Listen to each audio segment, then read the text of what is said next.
आज की क्लास में हम देखेंगे सीआरपीसी में धारा 3 निर्देशों का अर्थ लगाना। तो देखिए, इस संहिता में विशेषक शब्दों के बिना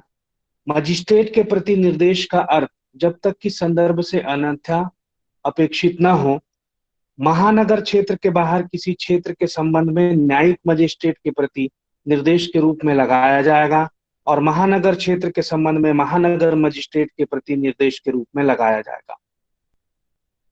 ख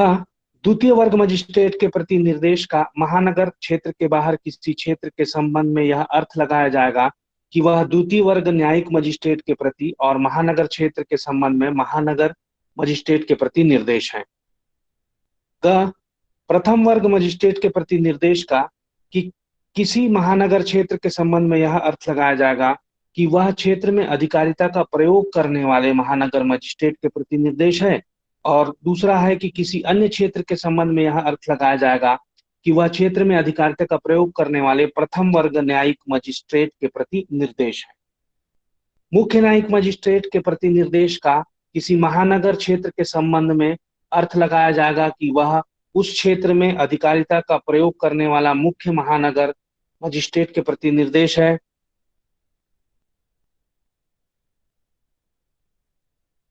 और दूसरा कि इस संहिता में जब तक कि संदर्भ से अन्यथा अपेक्षित न हो, न्यायिक मजिस्ट्रेट के न्यायालय के प्रति निर्देश का महानगर क्षेत्र के संबंध में यह अर्थ लगाया जाएगा कि वह उस क्षेत्र के महानगर मजिस्ट्रेट के न्यायालय के प्रति निर्देश है।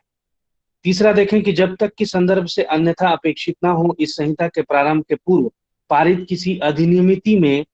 प्रथम वर्ग मजिस्ट्रेट के प्रति निर्देश का अर्थ लगाया जाएगा कि वह प्रथम वर्ग न्यायिक मजिस्ट्रेट के प्रति निर्देश है, और द्वितीय वर्ग मजिस्ट्रेट या तृतीय वर्ग मजिस्ट्रेट के प्रति निर्देश का यह अर्थ लगाया जाएगा कि वह द्वितीय वर्ग न्यायिक मजिस्ट्रेट के प्रति निर्देश है। प्रेसिडेंसी मजिस्ट्रेट या मुख्य प्रेसिडेंसी मजिस्ट्रेट के प्रति निर्देश का अर्थ यह लगाया जाएगा कि वह क्रमशः महानगर मजिस्ट्रेट और मुख्य महानगर मजिस्ट्रेट के प्रति निर्देश है। महानगर क्षेत्र में सम्मिलित किसी क्षेत्र के प्रति निर्देश का अर्थ यह लगाया जाएगा कि वह ऐसे महानगर क्षेत्र के प्रति निर्देश है, और प्रथम वर्ग और द्वितीय वर्ग मजिस्ट्रेट के प्रति निर्देश का ऐसे क्षेत्र में संबंध में यह अर्थ लगाया जाएगा कि वह उस क्षेत्र में अधिकारिता का प्रयोग करने वाले महानगर मजिस्ट्रेट के प्रति निर्देश है। चौथा देखते हैं कि जहां इस संहिता से भिन्न किसी विधि के अधीन किसी मजिस्ट्रेट द्वारा किए जा सकने वाले कृत्य ऐसे मामलों से संबंधित हैं का जिसमें साक्ष्य का अधिमूल्यन अथवा सूक्ष्म परीक्षण या कोई ऐसा विनिश्चय करना अंतर्वलित है जिससे किसी व्यक्ति को किसी दंड या शास्ति की अथवा अन्वेषण, जांच या विचारण होने तक अभिरक्षा में निरोध की संभावना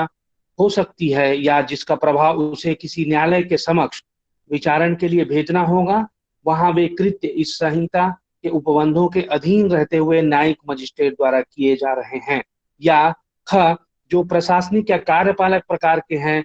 जैसे अनुज्ञप्ति का अनुदान, अनुज्ञप्ति का निलंबन या रद्द किया जाना, अभियोजन की मंजूरी या अभियोजन वापस लेना, वहां वे यथापूर्वोक्त के अधीन रहते हुए कार्यपालक मजिस्ट्रेट द्वारा किए जा सकते हैं।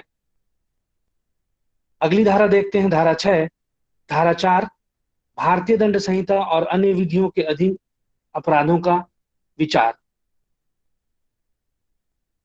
तो उपधारा 1 जो है भारतीय दंड संहिता 1860 का 45 के अधीन सब अपराधों का अन्वेषण, जांच, विचारण और उनके संबंध में अन्य कार्यवाहियां इसमें इसके पश्चात अंतर्विष्ट उपबंधों के अनुसार की जाएंगी।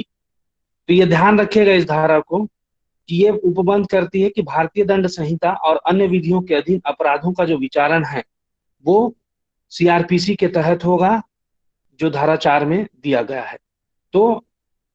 ये आईपीसी के अधीन जितने भी अपराध हैं उनका अन्वेषण, जांच, विचारण और उनके संबंध में अन्य कार्यवाहियां जो हैं वो सीआरपीसी के अंतर्गत जो उपबंध दिए गए हैं उन्हीं के अनुसार की जाएंगी। उपधारा 2 देखते हैं कि किसी अन्य विधि के अधीन सब अपराधों का अन्वेषण, जांच, विचारण और उनके संबंध में अन्य कार्यवाही इन्हीं उपबंधों के अनुसार, किंतु ऐसे अपराधों के अन्वेषण, जांच, विचारण या अन्य कार्यवाहियां की रीति या स्थान का विनियमन करने वाली तत्समय प्रवृत्ति किसी अधिनियमिति के अधीन रहते हुए की जाएंगी। धारा 5 देखते हैं कि व्यावृत्ति, इससे प्रतिकूल किसी विनिर्दिष्ट उपबंध के अभाव में इस संहिता की कोई बात तत्समय प्रवृत्ति किसी विशेष या स्थानीय विधि पर यह मार्क कीजिएगा विशेष या स्थानीय विधि पर या तत्समय प्रवृत्त किसी अन्य विधि द्वारा प्रदत्त किसी विशेष अधिकार या शास्ति या उस विधि द्वारा विहित किसी विशेष प्रक्रिया पर प्रभाव नहीं डालेगी। तो बाकी का जो उपबंध है वो हम देखेंगे कल की क्लास में, जहां हम देखेंगे अध्याय 2,